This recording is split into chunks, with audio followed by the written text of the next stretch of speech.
members of the press for clarity as we seek to consolidate good governance, rule of law, as well as democratic governance in Malawi.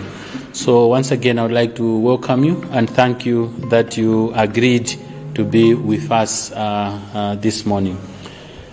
As a God-fearing nation, may I invite one of our colleagues to give us an opening prayer. Bwana Buxton or Busha? Busha. Let us pray. Our dear Father, we thank you, we give you honor, we bless your name. We celebrate you, God, because you are almighty. There's no other God, it is only you, God. Thank you because of this beautiful morning. We ask you, Father, to be with us this morning as we're starting this prayer until we finish. In Jesus' name we pray. Amen. Amen. Thank you very much once again. To kickstart our process, I will invite my comrade Michael Kayasa to speak to a few issues, and thereafter we'll add, and the rest will comment on the issues, and then. Okay. We're mindful of time. Okay. You are being reminded to introduce ourselves. My names are Robert James Mkwezaramba, board chair, Human Rights Consultative Committee, as well as civil society-led Black Economic Empowerment Movement, MABLEM. My colleagues here. My name is Mona Chankaga from HRCC. Thank you. My name is Buxton Nkoma, HRCC member. I'm Kelvin Chirwa, National Coordinator HRDC.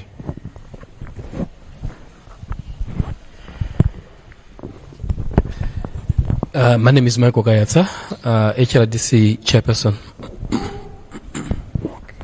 I'm Desmond Muhangwa, board member HRCC. Yeah, thank you very much for reminding us our responsibility to introduce ourselves. Let me hand over to Comrade Kayatsa. Kayatsa to take us through a few issues that we would want to share with you this morning. Thank you, Michael. Over to you, Michael.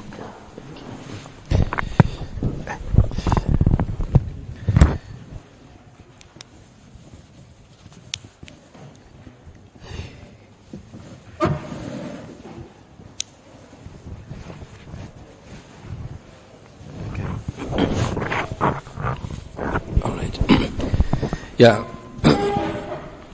Thank you very much, Comrade Chair, Robert. I will read out a statement in English, capturing all the concerns that we have, concerns that have brought us here this morning. After that, we'll pass on to the Chair, back to the Chair, to add the other issues that we have come here with. This statement has been prepared by a number of civil society organizations led by the Human Rights Defenders Coalition and the Human Rights Consultative Committee, and has been endorsed by Citizen Alliance and MABLEM and others. The statement reads: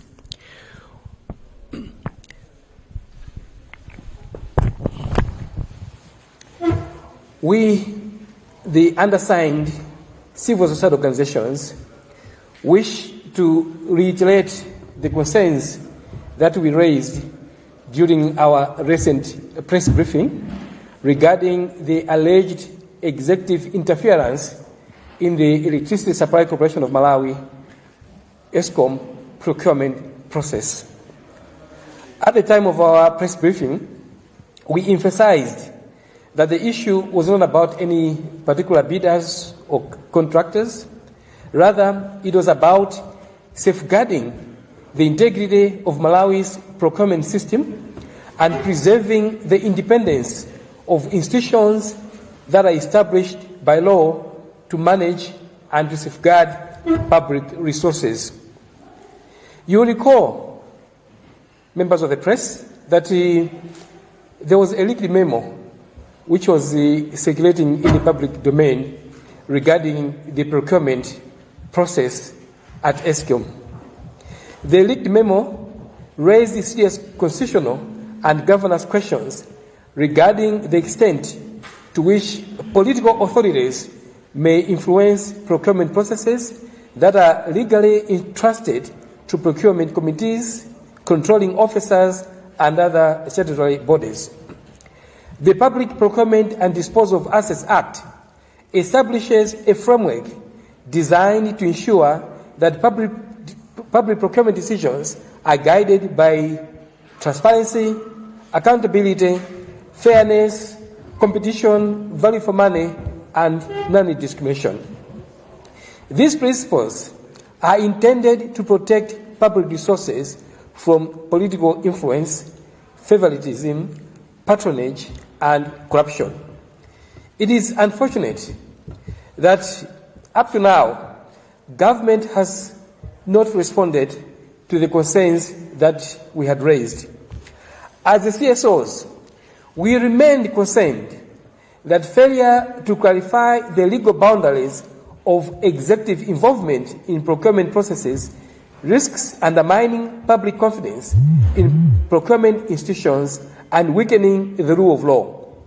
We are therefore continuing consultations on possible legal avenues, including judicial review proceedings, to seek judicial clarification on whether and to what extent political office bearers, including the President, may lawfully influence procurement decisions governed by law. Our concerns have become even more pressing in light of recent developments surrounding the Malawi Rural Electrification Program, MAREP Phase 9. We have noted reports that the government has initiated legal proceedings to recover approximately 1.4 billion Malawi kwacha in advance payments allegedly made to contractors who failed to fully deliver contracted goods under the project. While the courts will ultimately determine the merits of the claims and any defenses raised by the companies involved, the case highlights broader concerns regarding procurement oversight, contract management, risk assessment, and accountability in the use of public resources. It also demonstrates the real consequences that procurement failures can have on development projects and service delivery. The greatest victims of such procurement failures are not government institutions or contractors. The real victims are ordinary Malawians. MAREP was designed to expand access to electricity for rural communities. Therefore, delays arising from procurement disputes and contractor failures have therefore affected communities that were expecting to benefit from electrification and the opportunities that come with it, including access to education, livelihoods, businesses, and other economic opportunities. We have also taken note of reports suggesting that parties involved in the MAREP dispute are considering an out-of-court settlement. While there is nothing inherently wrong with resolving disputes through alternative means, including out-of-court settlements, any settlement involving public funds must be guided by the public interest. The public deserves transparency regarding the terms of any settlement, the recovery of public resources, and measures being taken to ensure completion of the affected project components. Therefore, the ESCOM procurement controversy and the MAREP Phase 9 dispute point to a deeper governance challenge. Malawi must strengthen safeguards that protect procurement processes from undue influence, while simultaneously improving contract management, monitoring, enforcement mechanisms, and accountability systems. Procurement is not merely an administrative function. It is a critical governance tool through which public resources are converted into services and development outcomes for the citizens of this country. We therefore call upon the government to provide clarity regarding, first of all, the leaked ESCOM procurement memo and address concerns regarding political involvement in procurement processes. We reiterate that any procurement decisions that may have been influenced, directed, or determined through political intervention must be rescinded and referred back to the legally mandated procurement structures for fresh determination in accordance with the Public Procurement and Disposal of Assets Act.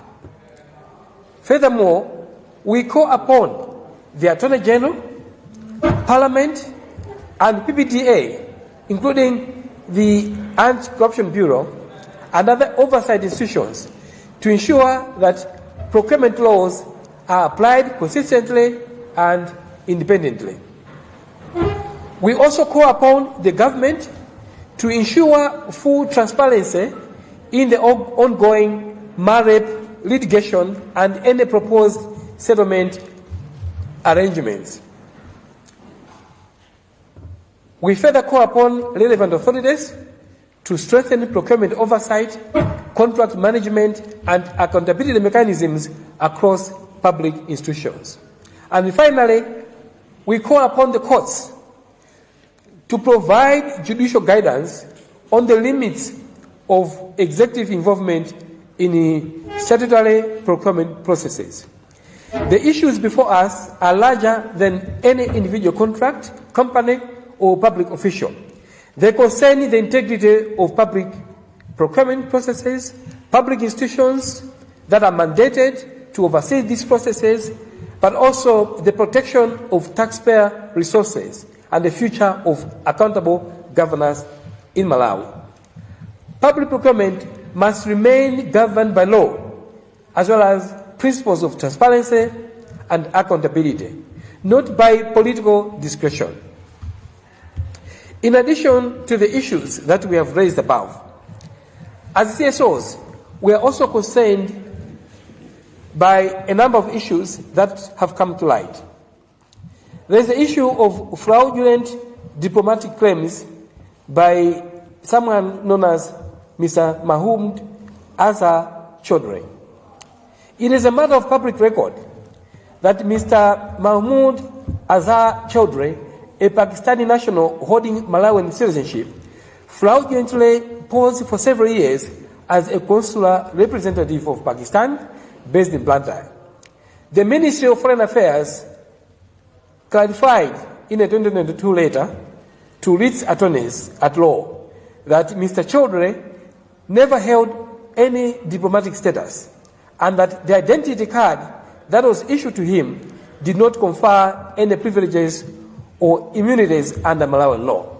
Yet, Mr. Chaudhry erected a signpost declaring his residence as the Pakistan consulate, and he even went to the extent of driving vehicles bearing CG number plates, which are reserved for accredited diplomats.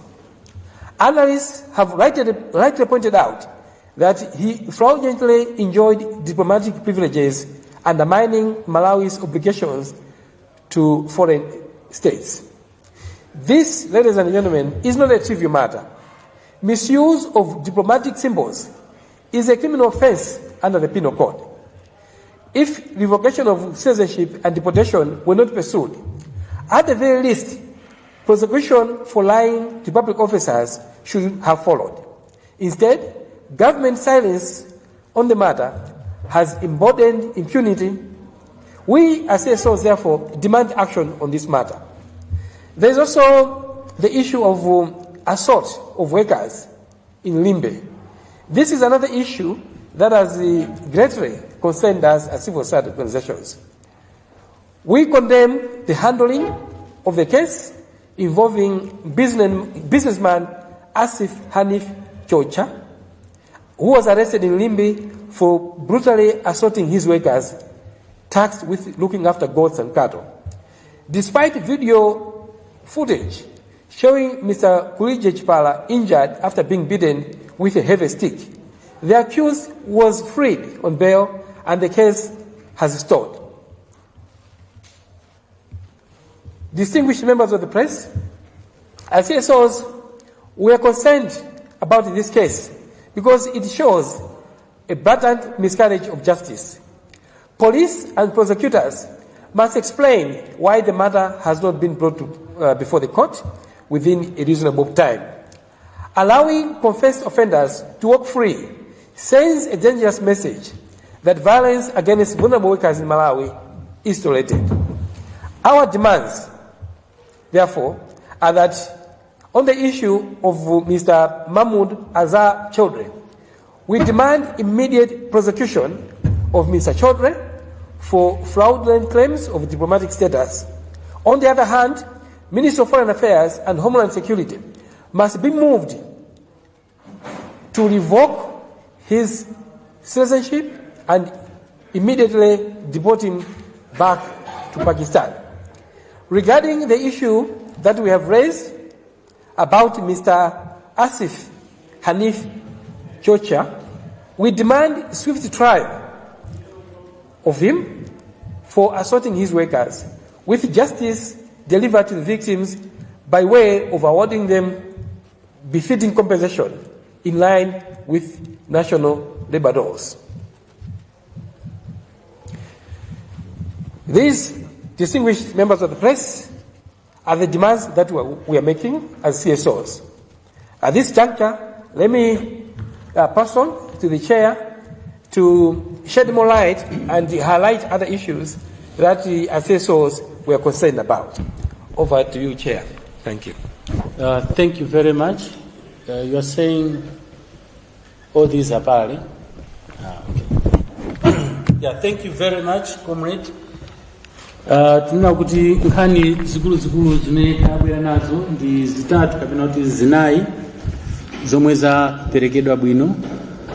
Tidabwera pompano kuyankhula kwa mtundu wa Malawi kunena kuti zimene zachita boma sitinagwirizane nazo.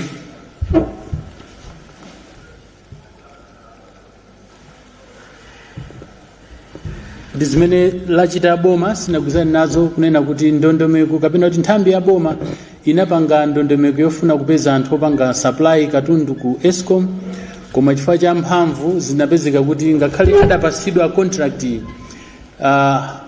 president anayikapo chiletso kunena kuti contract isapitirire. Tidadandaulira boma kuti uku kunkulakwisa chifukwa president alibe mphamvu yoyimisa ndondomeko zimene zikuchitika m'makampani kapena nthambi za boma pokhapokha zisanafike kumapeto ndi procurement committee.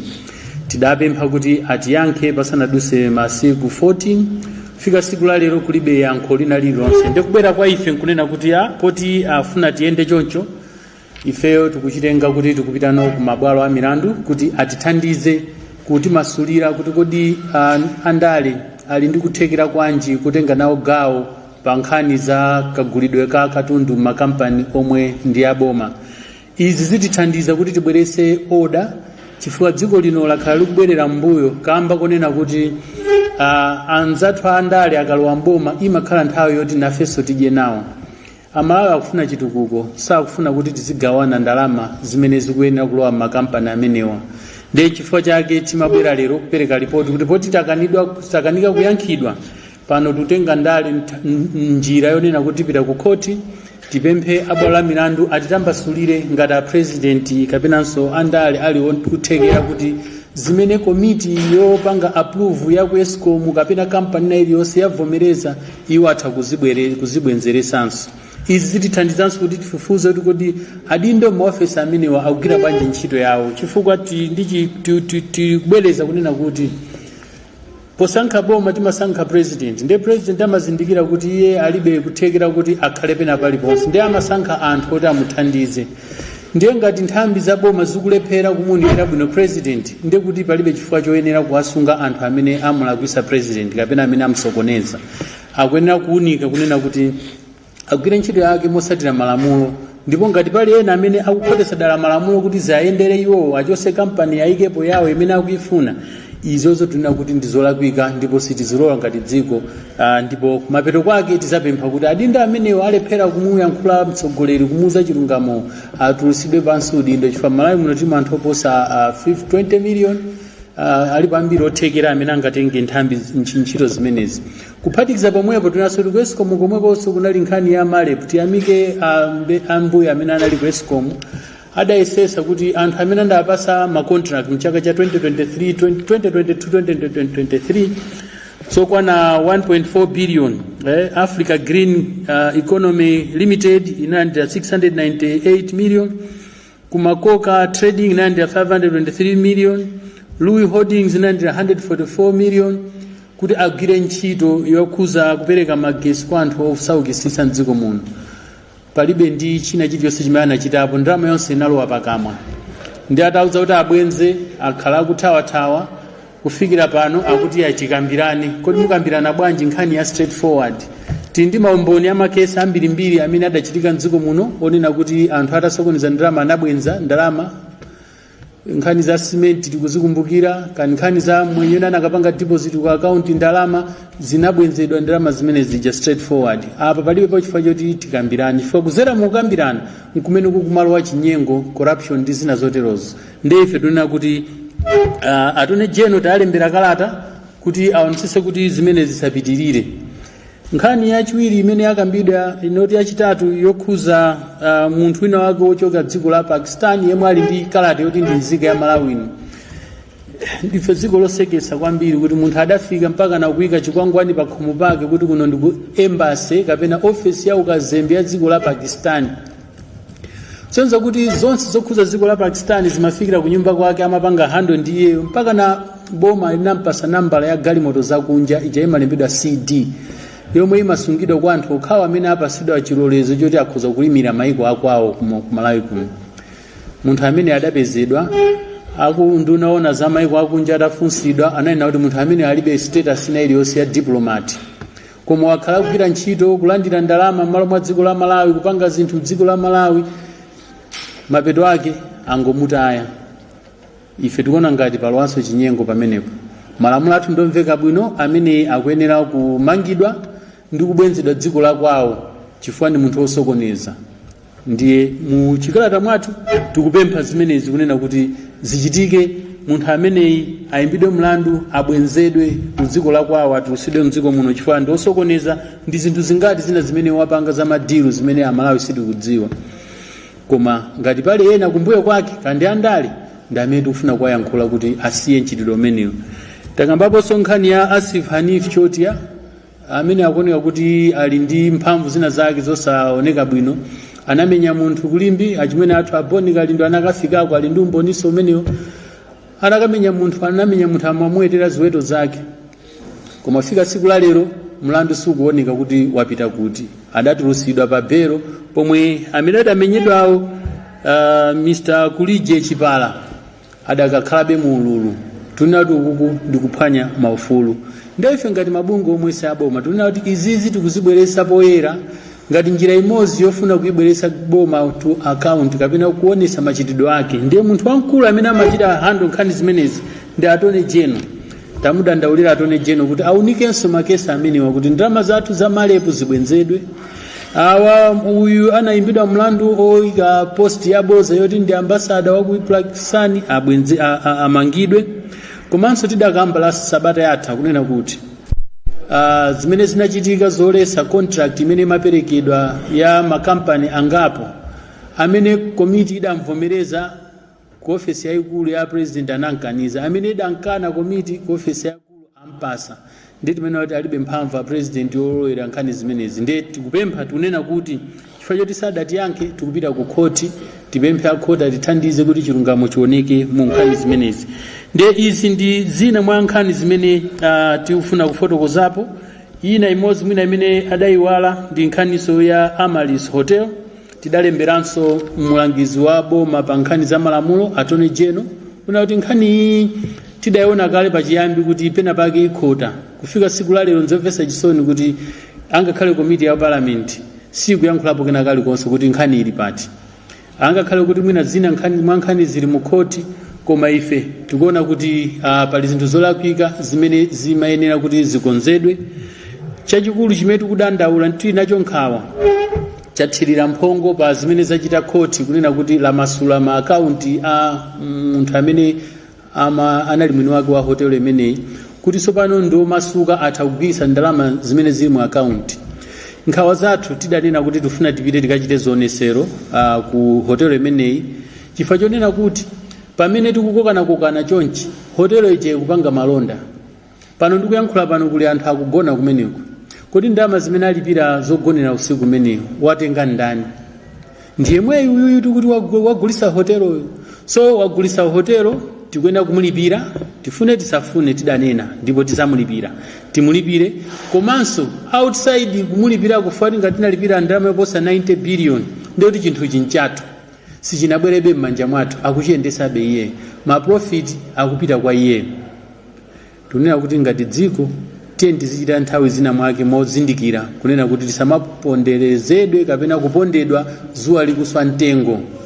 Ife point yathu nena kuti hotelo imeneyi ikuyenera kutsekedwa kapena ibwerezedwe kwa pension fund aini yache, ayambe kuyendesa uyu atuke mu hotelo milandu tikuyipanga kumbaliko, chifukwa pamene tikuterepa akuphindulabe pamwamba pa ndalama zathu zimene tidampasa.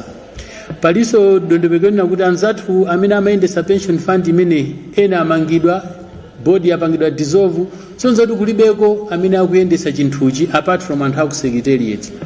Boma likuchitapo chani kuti lithandize kunena kuti komiti ya nyuwani ikidwe liziyendesa fund, chifukwa in the absence of a pension fund trustee committee panopo anything can happen. Tizayambaso kuliranso kuti kunasowaso ndalama nthawi timayimba mlandu iji.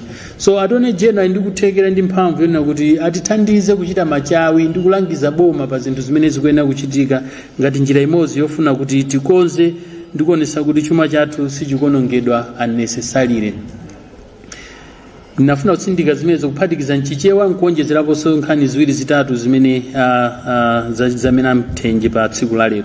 Ndi apase kwa anzanga amene angafune kuyankhulapo pa nkhani zinayi zimene ndakubwereserani, kena kuti upasani mwayi kuti mutiyankhule, mutifunse mafunso kuti mumvetsetse pamene tikupita kumapeto kwa programu yathu.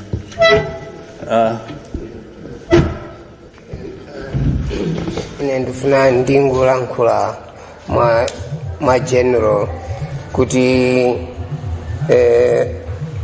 akuluakulu Malawians athu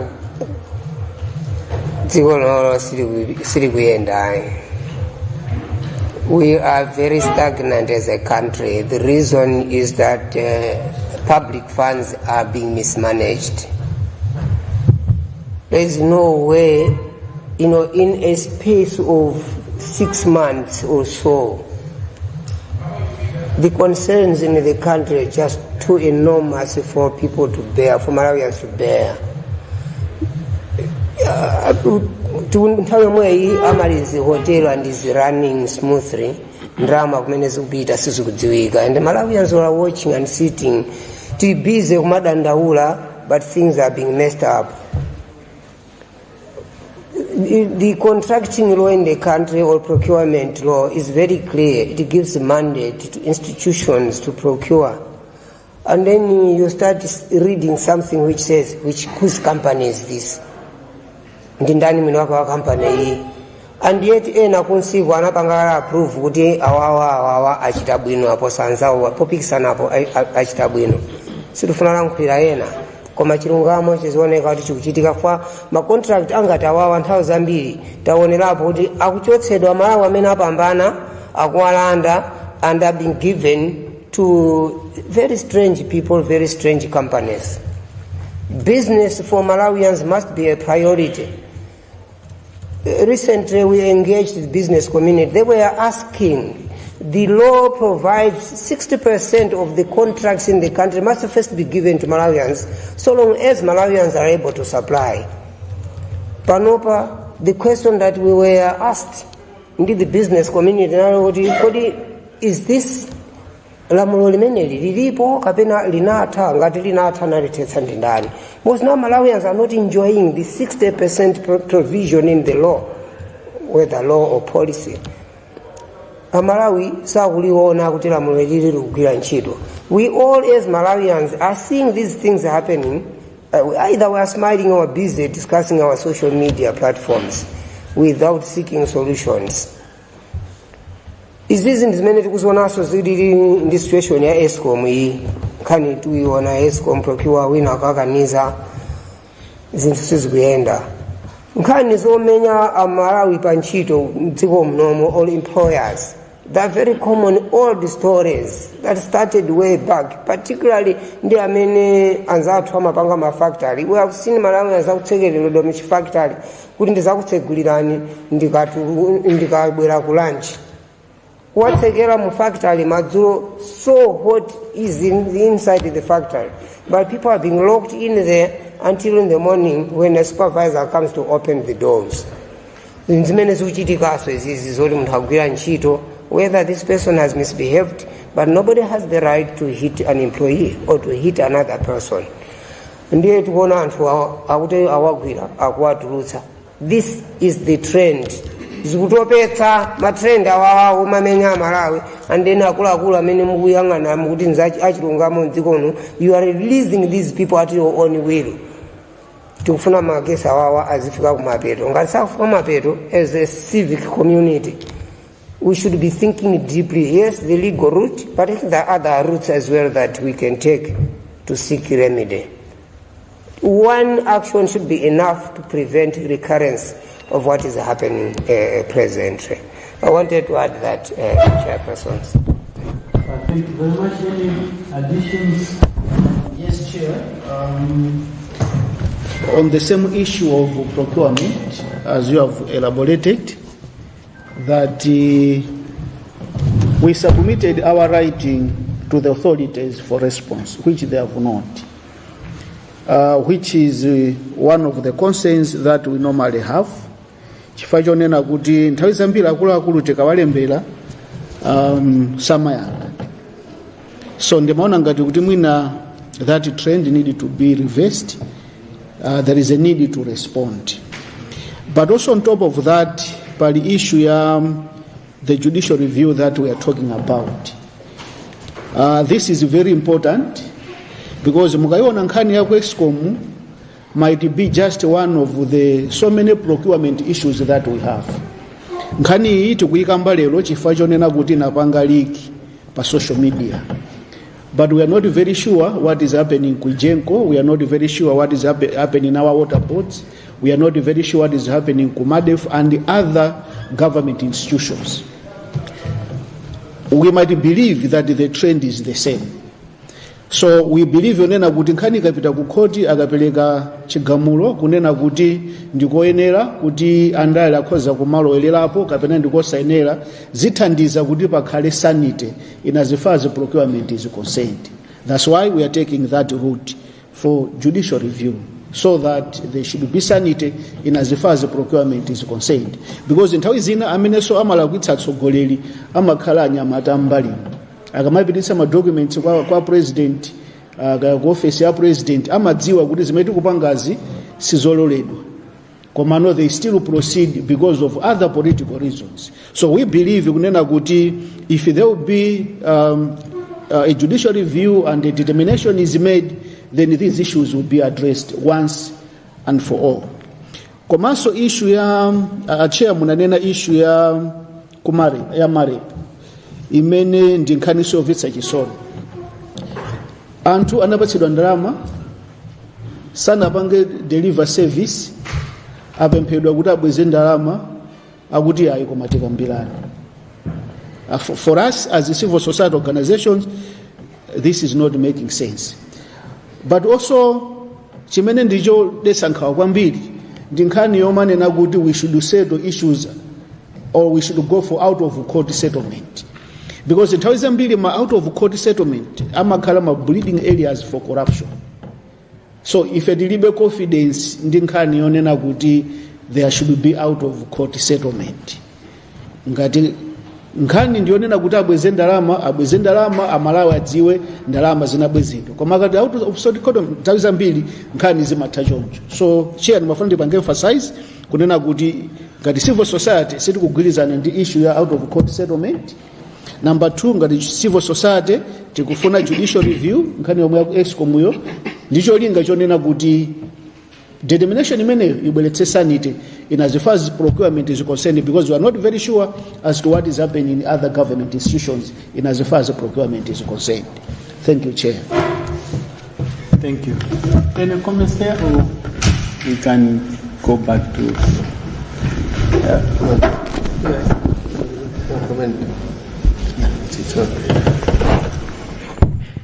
Chair, atakuza no sampalo ndi yankhuleko pang'ono.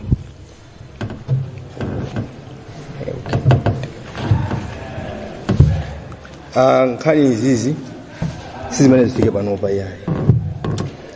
Nkhani imene ndifuna ndikambe mbiri ndikusana ndi Eskom. Ndikusana ndi a president kumafuna kuti contract ujeneka company imene mwabasa business ndi andani. Moguza ndi Buxton nkhani imene ndakamba previous press conference. Nakuti a president anthu akusokonezani. Can you please resolve issue hii? Fika siku lero no response. Tisazitenge nkhani ngati za ndale because la litu Malawi ndimene kuti ngati maseso za kuyankhula mwina atumidwa kamene za ndale. Koma izuka mbazi ndizokonza zikwathu. Adindo a president kandi anduna ndena onse aja amagwira ntchito chifukwa ndamene apasa ntchito azigwira. Tikayankhula sinati zibe mphaso kabiri ya tibwereso ya president jonte ya tifika tipita ku court ya tipita tipanga mademu amene azipanga respondi chifukwa ndi munthu utamulemba ntchito ife ya Malawi. Koma chimativuta kwambiri ife ngati Malawi ma citizens timati tikaona anthu akuyankhula timayang'ana mbali ya ndale apanga za ndalezi, so tikhaina ulimozi adindo aja chifukwa ife amamwe ife tilibe support from Malawi. Amara blusher, they don't count, so they don't respond. Kuma this is a goal, not just to antri muno mfika tukoni yakumatu even kunja kuna kuti zikoli oli konza ndi feyo tikasegera zopepera nkumangoziyang'anira tizapeteka ndi firomwe mwina not ifeyo mtundu tuno amerika kuti generation yathu ikuma even anathu sokolomo, so nimana kuti tatiye inandalewa tiziyagwira nditu tiziyamaka alakwisa teni iti akonze aprogoza Buxton amana kuti mwina atu a president mfuna ndapanga misilidi andi opanga misilidi ndi muno kuti ndinzika muno akupanga andira lake muno andi makolo ke muno ngati zitalakwike mtundu kuza kukhaluvutikaso kumano kuti tingopondereza nokhato nkhani kuthera pompo.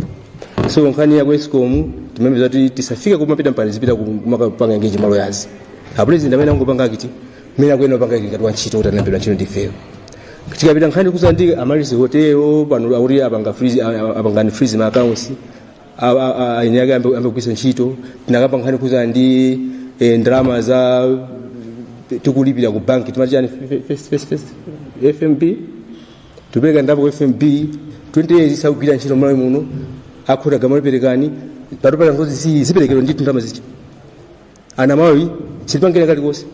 As we are talking, we don't have forex Malawi. Anthu sakugwira ntchito ana mbiri amaliza masukulu amaliza madegree yawo angopanga loafing in town. Why zichitika is because talola ndale kuna kuti azingopanga amene angapangire mwina faona personal pockets kuti bora ine ndaji yako zizanzibira zochita. So we are saying kuti can you please hold adindo athuwa amene talemba ntchito wa accountable for once azipanga respond ziko mochera.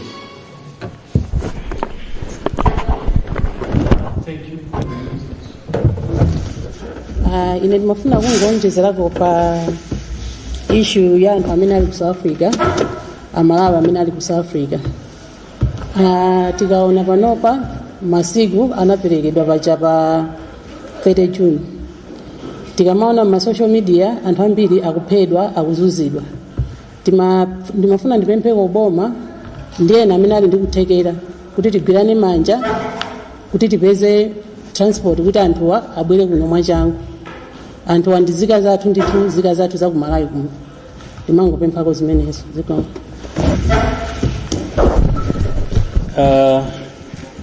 Zikomo kwambiri ndithokoze sister obweretsa nkhani.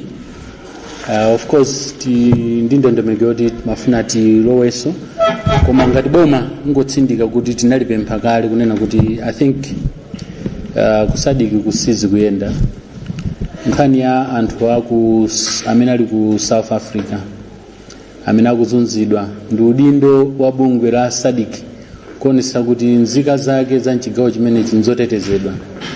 Ndiye tidapempha boma komanso SADC chair in that capacity as chair to convene an extraordinary session ya heads of government and state to discuss the plight of Africans in South Africa. We have stressed as the human rights defenders to say we do not want to retaliate. Sikuti sitingakwanise kubwenza. Tili ndima zambiri za ku South Africa mdziko muno, anthu nzika za ku South Africa. Sikuti sitingalephere kubwenza. Koma ife ndi anthu amtendere timakhulupirira mu kukambirana. Ndiye chimene timapempha boma nchonena kuti achite machawi kuyitanisa msonkhano umene kuti apange chiganizo choteteza wina aliyense ali mu South Africa. Chifukwa amene ili kutchedwa siku la pa 30 sakuyang'ananso kuti uli ndi mapepala kapena ulibe mapepala. Anthu aja ndi masavage. As long as akudziwa kuti ndi obwera ukukumana ndi mavuto, kukhapidwa, kuphwanyidwa shop ndi zina zoterozo.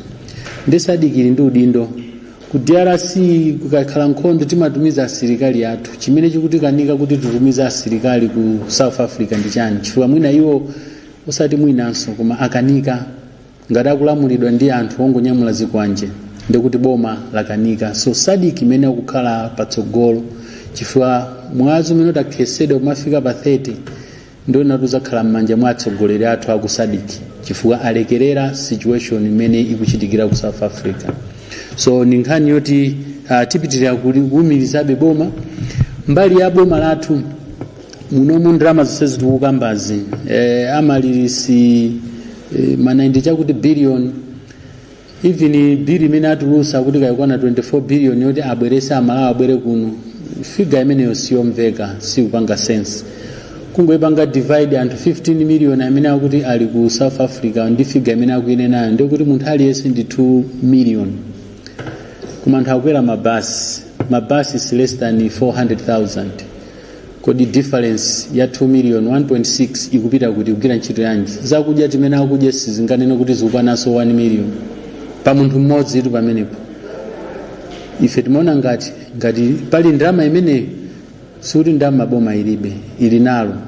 Inali nkhani yopanga chata kandi ndege 4 or 5 ziyende ka 1 week anthu apezeka abwera muno. Ndikuti tikuteteza pa nkhani ya pa 30 June ija pamene tikukonza ndondomeko ngati SADC kuti tateteza bwanji nzika za SADC.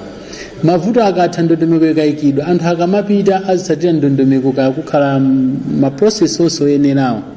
Ndikuti opanda mapepala sakwanisa kupita. Koma amapepala okhaokha aziloledwa komanso ukakafika ku South Africa chitetezo chikaene kukhala chokwanira kuzera mu mfundo zimene atagwirizane ma president athu a SADC.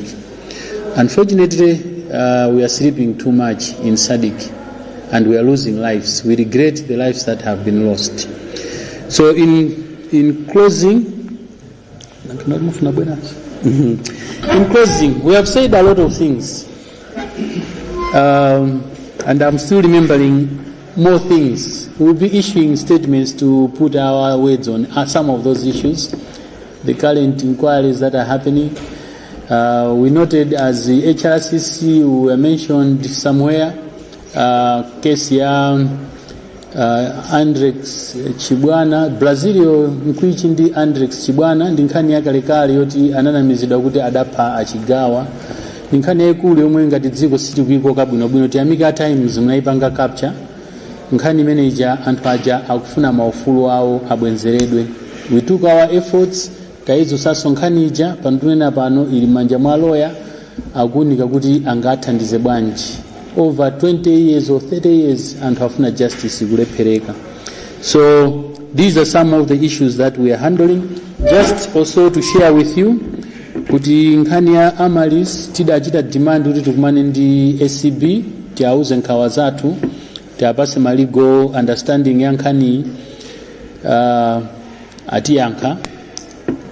tinalembera pa 10 amatiyankha pa 15 anapempha kuti ali ndi msonkhano wa SADC heads of anti-corruption agencies and statutory corporations kuyambira pa 22 utha pa 25 lomwe ndi mawa ndiye amati tikumane nawo after mawa chifukwa focus yawo inali kunkhani zimenezi. So whatever we said, we would want to advance during that meeting. We want justice ndithu iteretu kuti chilungamo chioneke. Over and above that, we are stressing our calls to leadership. They have an opportunity to engage us and address the concerns that we raised before we take the legal route. Because with the legal route, you either are embarrassed as you lose the case, or you have indicated if you felt you did the right things. Unfortunately, the evidence is clear that we overstepped our mandate as authorities, and it's unfortunate. Second, in Kenya Malep, no negotiations, we want our money back. Chondria, Chotia, Anamenya Mr. Chipala, Chilungamo Choneke, Mr. Chipala must be compensated heftily. Uyu diplomat Wafeki should be deported. He should be tried and deported, among others. So these are some of the issues we wanted to share with you. We'll open the floor for a few reflections, and thereafter we'll have one-on-one on these issues. Over to you, colleagues in the press. Yes, I see already a hand from Alfred. You can use this one.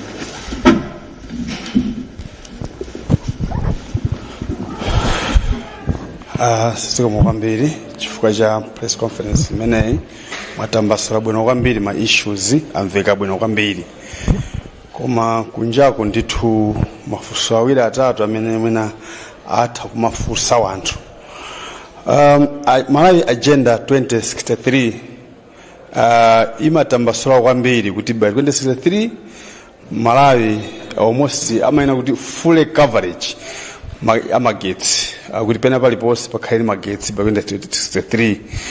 Komanso document yomweyo imene amaitcha kuti Malawi Implementation Plan 1 imakambanso kwambiri kuti by 2030 Malawi almost half yanzika, let's say 3.1 million, half akhale ali manyumba magetsi, targeting 8,000 megawatts. Kodi kukokana kumene kulipo pa nkhani ya procurement kuli ndi kuthekera bwanji kopanga derail ma issues ngati amenewo monga dziko? I will be very happy if I can ask the same question in English for the sake of other people who might not be able to listen to Chichewa. Okay, Malawi Agenda 2063 stipulates the need for universal coverage of electricity, targeting almost the whole population. And the Malawi Implementation Plan 1 says almost half of the Malawi population should have access to electricity, targeting 8,000 megawatts.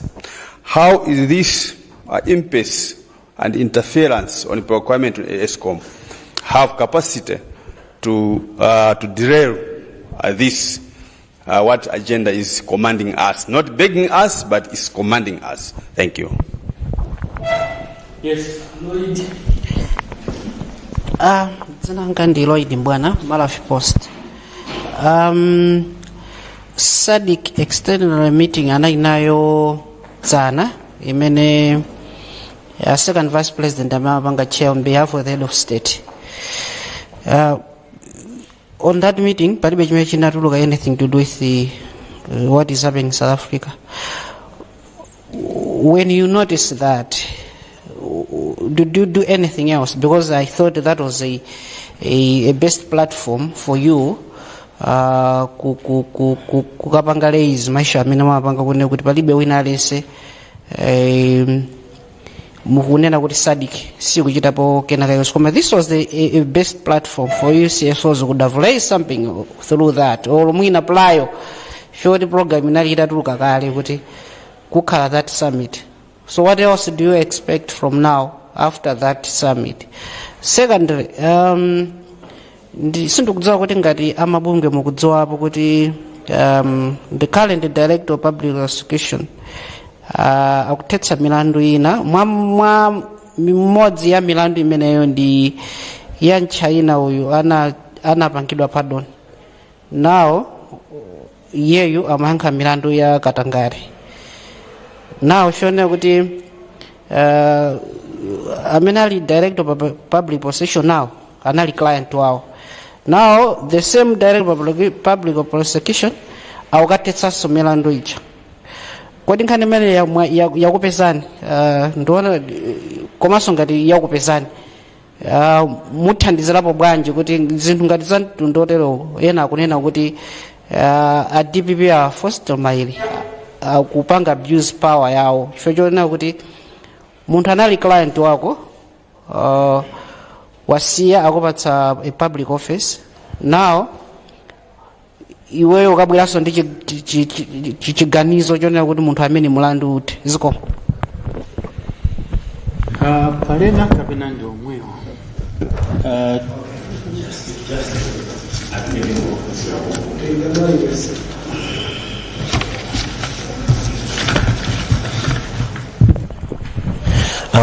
Joseph Mazis, Capital FM. I'm always interested in timelines because sometimes it appears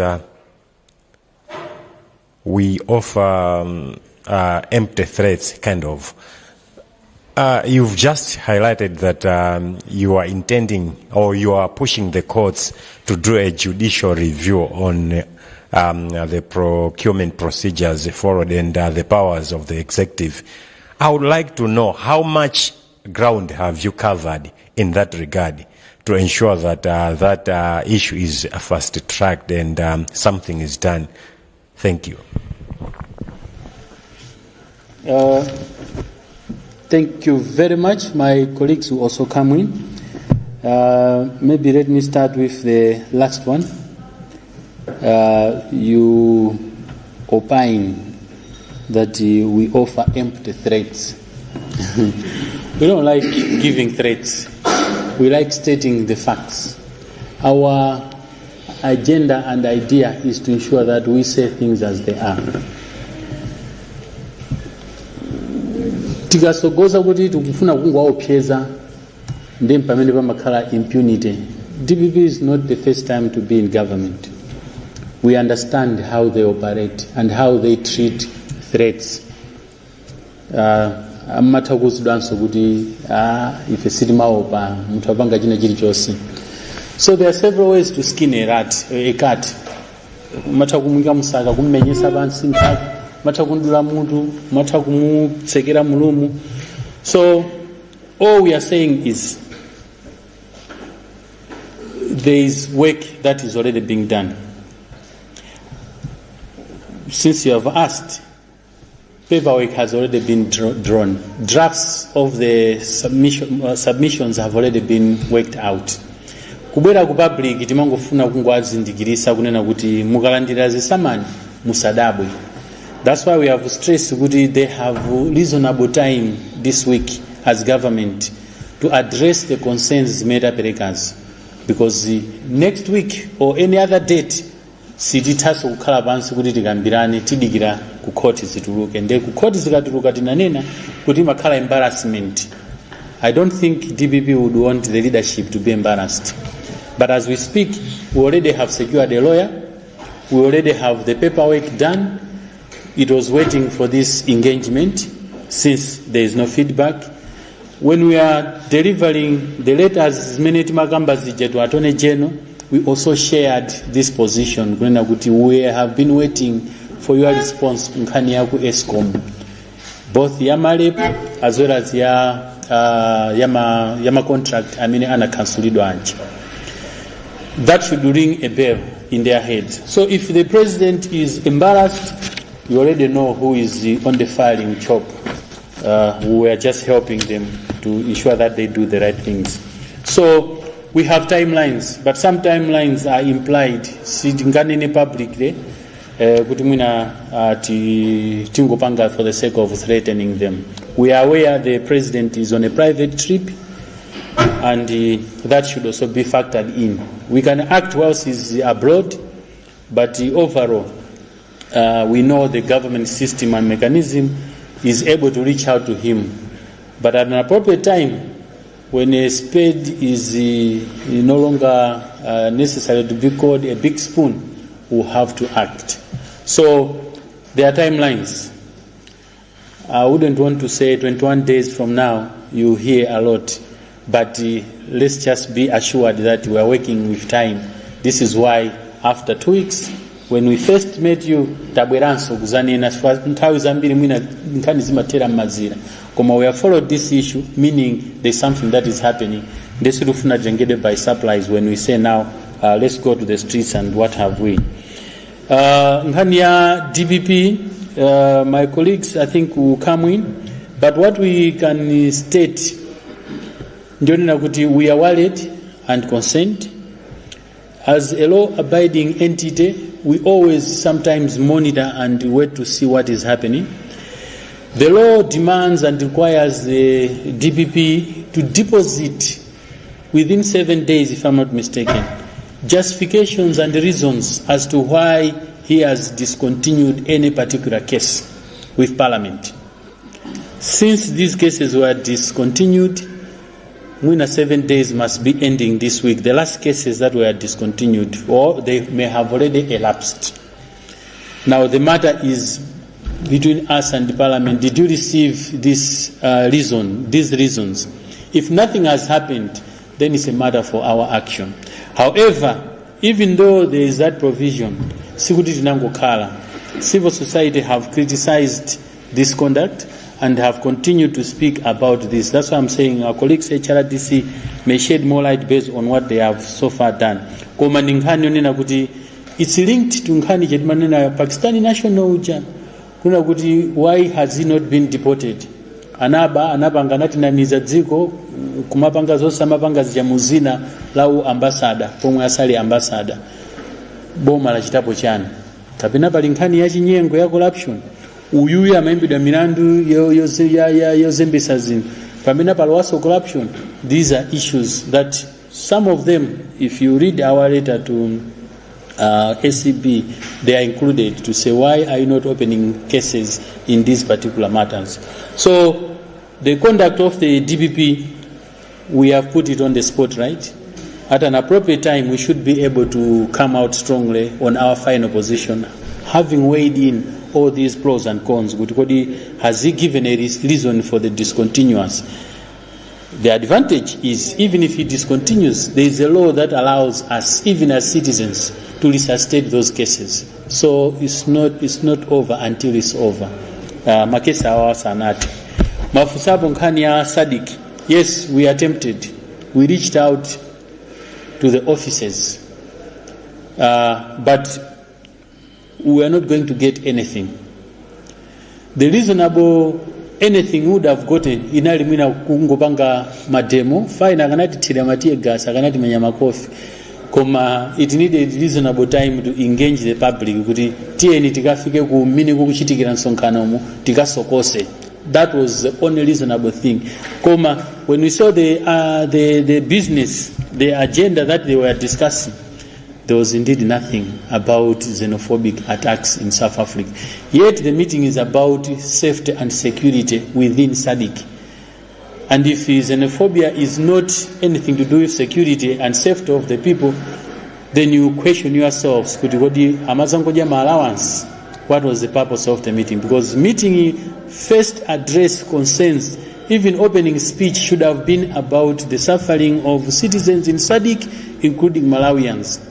We being the host, we should have spoken against the acts that South Africa is doing. Komanzatua, amasasatizana, amatetezana. That's why the whole meeting of 3-4 days yadusa osakambabo za imfa zimene anthu akuma nazo mavuto amene akuma nawo kulibe za umoyo zowayenereza mu makampa amene akusungidwa. And you have over 13 governments meeting in over one roof and without saying anything. That should tell you there is something behind these attacks. That's why as HRCC we have not hinted our position.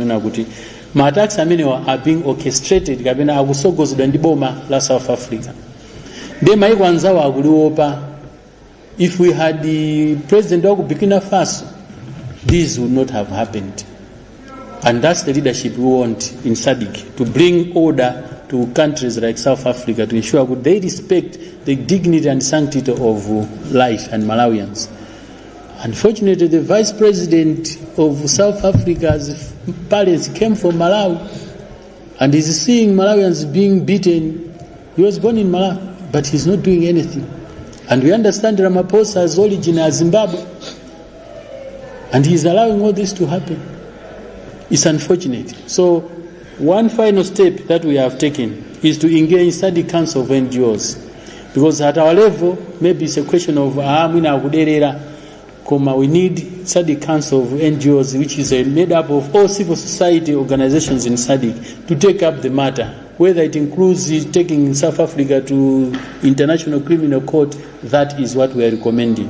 But for now, our interest was safety and security of the lives of Malawians. Abwerere nsanga azapume abwereka kuno zinthu zikukonzedwa kuti ngati akupita apite malo mwamtendere. So we may have missed the opportunity, yes, but there was nothing we are going to gain because it was just another talk show that we were holding.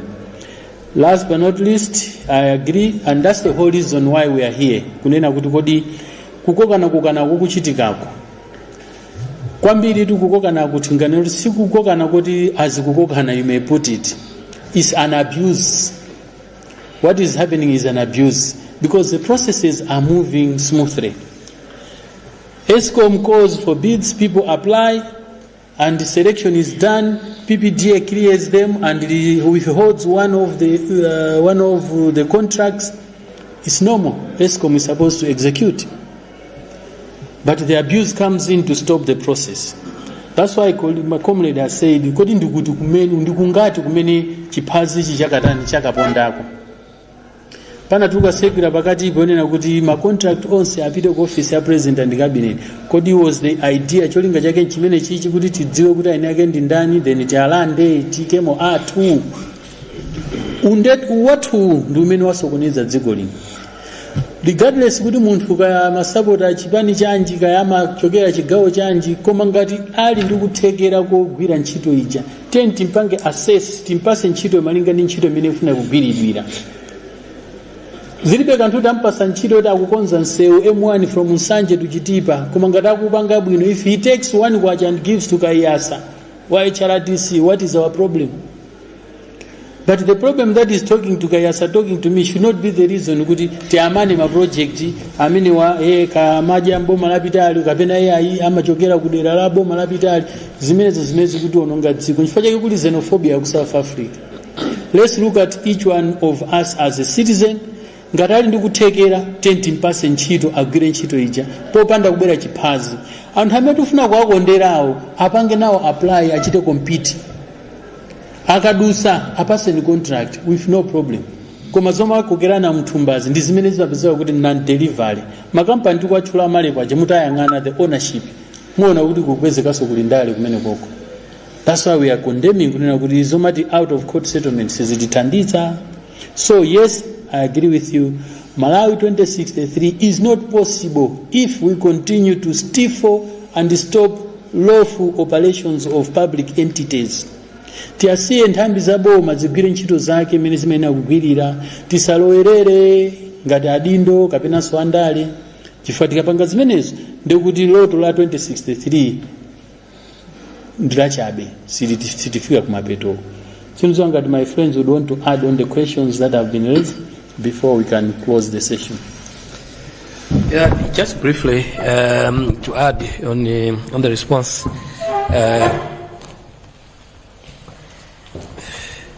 About the case that you raised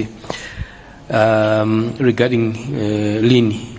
I think you are aware that a number of CSOs had a press briefing right here in Nongwe. I think CSOs including SEPA, YASE, Lilongo Wildlife Trust and others.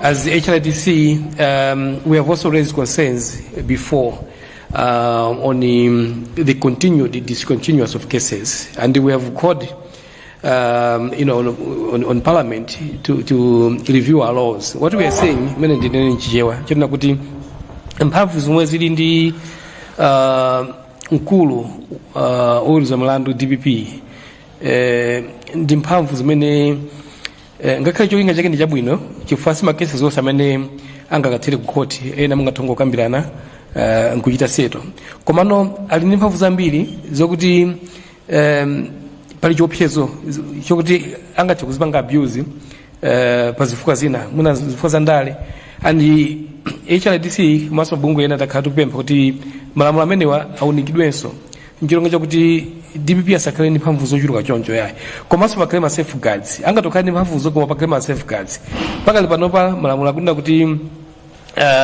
akapanga discontinue case apita ku parliament akafotokoza zifukwa zake ife tiona kuti penepo pali risk bwanji zitapangidwa reverse kunena kuti asanachite discontinue case akamba afotokoza kazi zifukwa zake. So just to answer briefly, we are concerned as CSOs chifukwa makesi amene akupangidwa drop on ambiri kwambiri sio khai yalini kwa bali makesi ambiri and munati muone ambiri ndokhuza akulu aboma akulu andale akulu ma business zimene zikuchita create risk yokuti tikhandi a two-tier system a two-tier system where anthu ena katigulukena kanthu kaziwezeka kuti kakuchita enjoy that privilege kuti makesi zawo zipangidwa discontinue pamene anthu apangati inu ndine tizibekezeka ndithu kuti milandu yathu yokhuza corruption sizipangidwa discontinue izipitirira ndithu we should avoid creating that system. A two-tier system is discriminatory.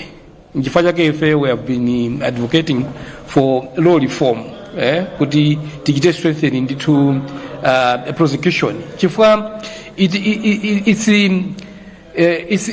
undermining the fight against corruption. Case it has all the merits. If you go court, akapanga discontinue.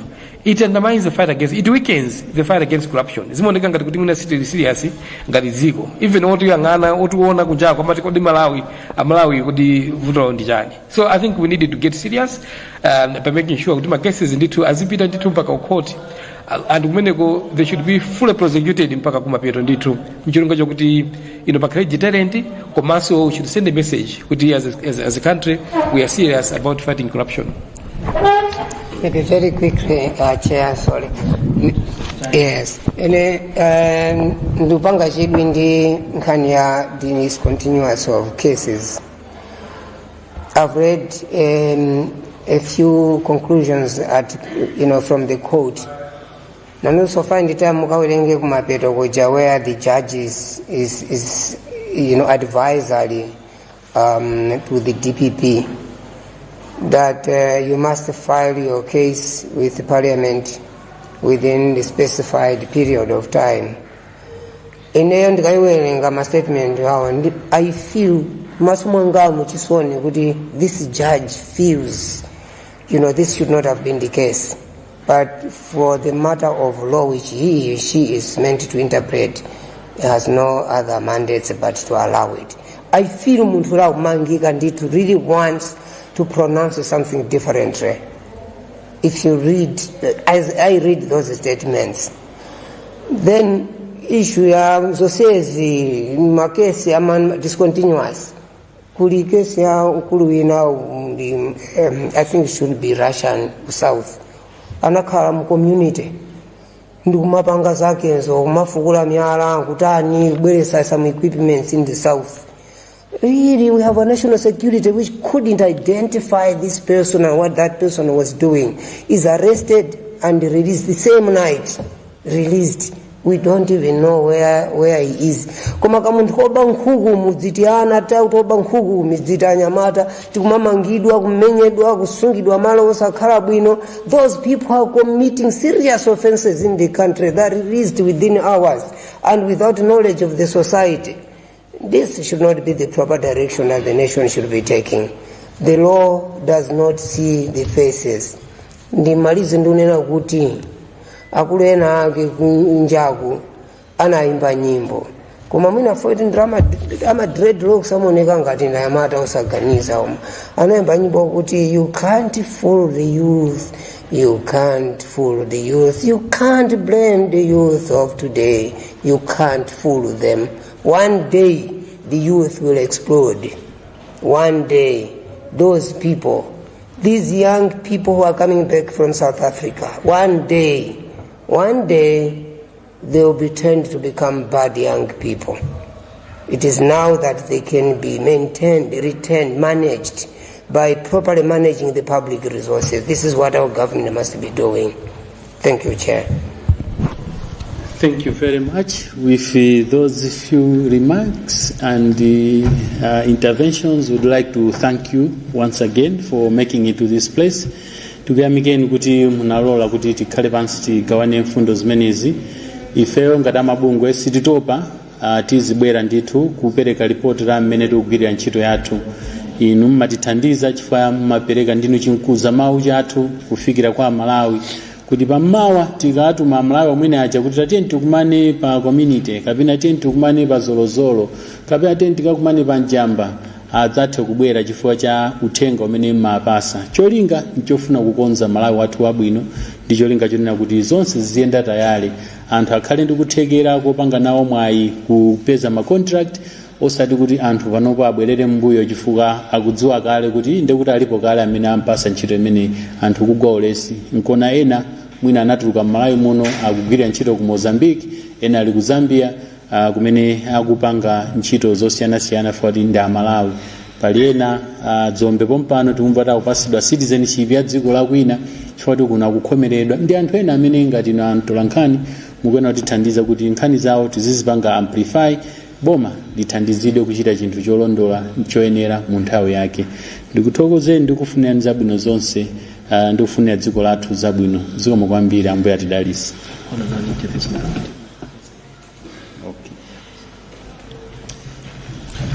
kuyankhula kumeneko kwa Robert Mkwezalamba omwe ndi mkulu wa bungwe la HRCC. Iwo watu wanabwera apa ndi akuluakulu ena osiyanasiyana amabungwe osiyanasiyana amene amenyera ufulu wa anthu mdziko lino, ayankhulapo nkhani zosiyanasiyanaso maka za momwe zinthu zikuyendera, nkhani za macontract ku Eskom, nkhani za marep, nkhani za malilisi ndi zina zimene iwo anabweretsa kuti ayankhule. Ndithokoze kuti munali pamenepo kutsatira zonse pa radio imene ya Zodiac komanso TV osayiwala online. Ine ndi Imon Piringu ndikubwezeretseni ku nyumba yathu youlitsira mawu ku Area 47 zikomo kwambiri.